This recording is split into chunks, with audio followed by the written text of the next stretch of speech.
Hey guys, this is Miriam at High Life Auto. I am out doing a video test drive on a 2015 Dodge Journey. If you've never been on my video test drives before, the way it works is I drive the vehicle on video and I tell you what I see, hear, think, smell, and feel to give you the best indication of being in the driver's seat without actually being in the driver's seat.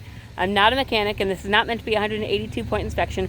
Rather, this is meant to be a sneak peek into how the vehicle drives and any potential issues I notice as we're going along. So, we'll take a look around the vehicle, we'll take a look under the hood, and then we'll go for a drive. And I've only driven this one down to Casey's, but I'm already in love. Part of the reason is because it's almost identical to my van, except it's just an SUV, because my van is a Chrysler Pacifica and this is a Dodge Journey. Same motor, same everything, except it's just an SUV. So I pretty much know most everything about it. So anyways, here we go. Dodge Journey, I didn't even know they made them in 2015, but it's pretty decent looking. You've got a, looks like a little scratch. I think that's a scratch, but it might just be something that buffs out right there. But tires are probably 35% on the rear, and a little tighter tread on the front. But find a wear bar. I think they're a little bit better on the front. I can't find a wear bar, but I'm gonna just off the cuff say about 40-45% on the front, but pretty decent looking.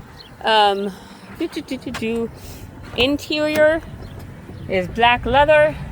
You've got your normal kind of weather cracking, a little bit of tape here. It's 2015, so it's 11 years old, so it's a little bit over 10 years old.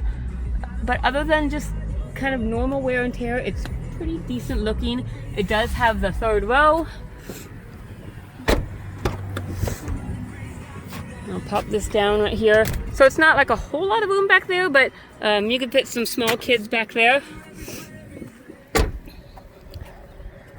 And this is the all-wheel drive version, which is what my van is, so it's kind of nice. You got a little bit of storage space back there. And your backup camera. And over here, same thing on the body. Really, it's pretty clean. You've got a little rust spot starting right there. And other than that, that's about it. So this is definitely a taken care of vehicle. It does have some miles on it, so it's been driven. Alright, and then here is your 3.6, your Chrysler 3.6. Auction said engine tick, which if you're at all familiar with the Chrysler 3.6s, they all have it. This one I don't hear hardly at all. Maybe there's a little bit of something. The one thing I did notice, which kind of sucks about, when you decided to be an honest car dealer and not try and get things by people.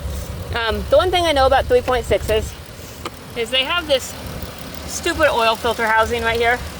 There's your oil filter housing.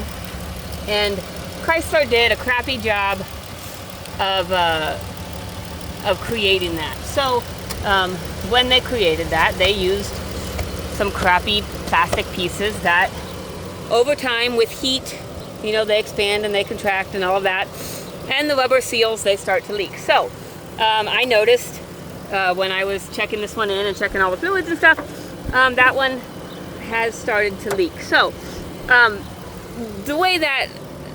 what that means is that's not the end of the world. So you don't have to, press stop on the video and freak out all of a sudden, because I had that on my vehicle. It's on, probably 95% of 3.6s. What that means is that you need to put it on your list of things to do. And it's not an impossible task because I did it. I did it from a YouTube video, having never dug into my engine before. And the part is like $58 or something on Amazon. I did not buy the OEM part because that's stupid. I bought the Amazon part. The OEM part is like $300. So I did it on my mom's vehicle too, or Matt did it on my mom's vehicle. But so it's a a really common failure point, but what it means is you just need to put that on your to-do list. And it just means you need to keep an eye on your oil level, because that is your oil filter housing. And so you just have a little bit of oil leakage down at the bottom. Again, not something to be scared of, something to be aware of. And I can explain more, obviously, in person. I can show you exactly what it means and all of that. I drove mine like that for probably 20,000 miles. And then I finally just got it done. So, anyways, all that being said, we're gonna switch you back around and do the rest of this. So we've got 201,202 miles. Check engine light. Messages on there. They say, let's see. They say oil change due, and the battery on the key fob is low, and so I'll change that when I get back to the shop. But the check engine light should come back. The auction said there were no lights on, but they said there were some pending lights. So we'll see what those end up being. Driver's side window works. Well, driver's side window goes down. The button is one of your typical Dodge buttons, and it's a little testy. Passenger side window. Let's see, are my windows locked? No? Okay. Let's try my passenger side window. Okay, passenger side window does not go down. And I don't hear it doing it. Wait, hold on. Oh, sorry, my things. Okay, passenger side window still doesn't go down. Okay, so passenger side window needs some love. Rear passenger side window does go down. Rear driver side window does go down. Okay, then in the meantime, we've got 060A engine oil pressure control circuit open. That probably has to do with the housing. Wouldn't be something that I would be worried about, but you know, something you could check into. Still under 6 misfire detected. I kind of doubt that, because I don't feel it, I don't see it, but they say it's on there. As always, I'm just going to clear the codes and just see what comes back after we drive. Sometimes they clear, and sometimes erase failure. We got to turn the car off. And turn it back on to run. No, I don't. Oops. Turn it back on to auxiliary. Okay. While that's doing that, radio. You can see the radio works, and it's got all your options for. Let's see. Here's your climate, and I did have the AC on. Where'd that go? I had the AC on. It works. But we do have heated seats. Let me put my car back on. Yeah, so there's the AC. It is on, and it blows cold. You've got a CD player down here in case you've got any old CDs. You've got heated seats and heated steering wheel, which you're probably not really going to use right now, but they are nice come wintertime. Okay. You've got your phone connections. You can do all of that. I don't think so. You got Sirius radio if you want that. Okay. Other than that, I'm gonna go take it for a drive. Okay, we've got those codes disconnected, or codes erased, and we'll see what comes back. I also wanted to go in and see if I can see any live data, because sometimes I can see if there's live data on misfires, and most of the time I can see that.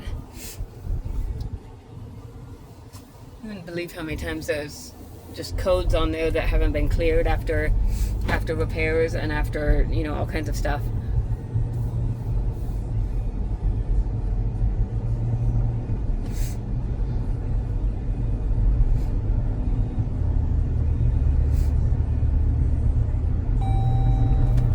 The seatbelt light. Put that on.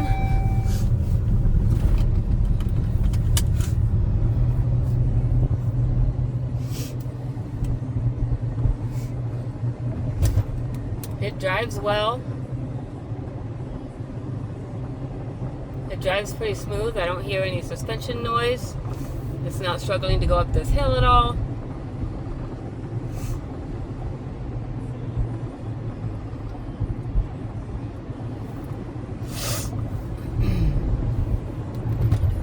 signals. Left turn signal works. Right turn signal works. Let's do windshield wipers. There's the wipers. And the rear one works. Let's see. We should have fluid. Let's see. Okay, the fluid may not work.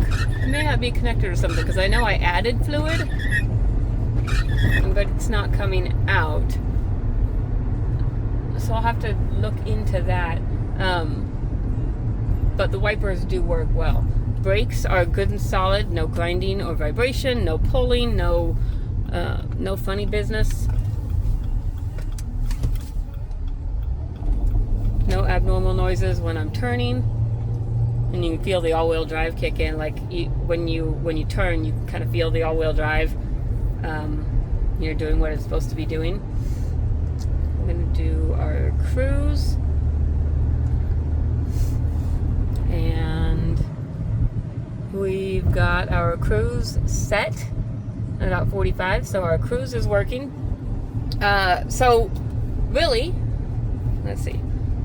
Let's get into the live data and see if we can. Actually, it's probably not our live data we want to get into. We probably want to get into our. Okay. Anyways, while I'm getting into this, overall, excellent vehicle. Runs and drives very well. Good looking. I mean, everything seems to work. You've got a check engine light, which may or may not come back on.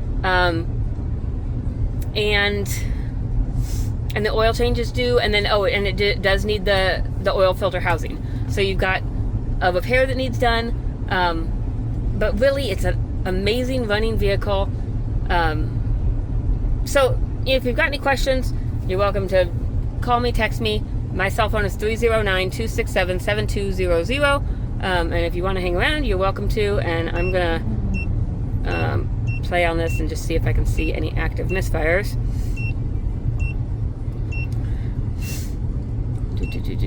But otherwise, you are welcome to sign off. Let's see, heated catalyst monitoring.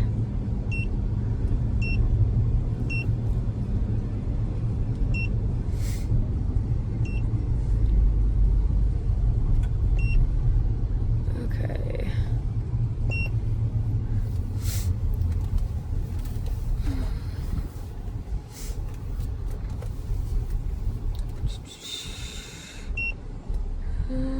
Let's see. Let's see if this does it. There's oxygen sensors.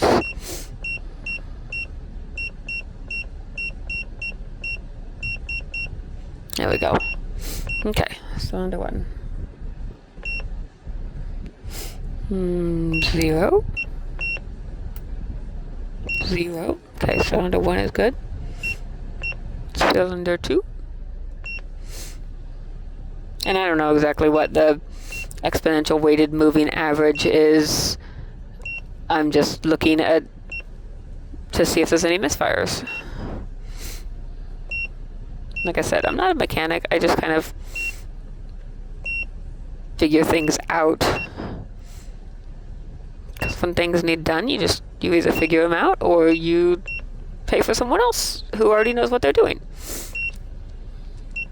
Cylinder 4, cylinder 5.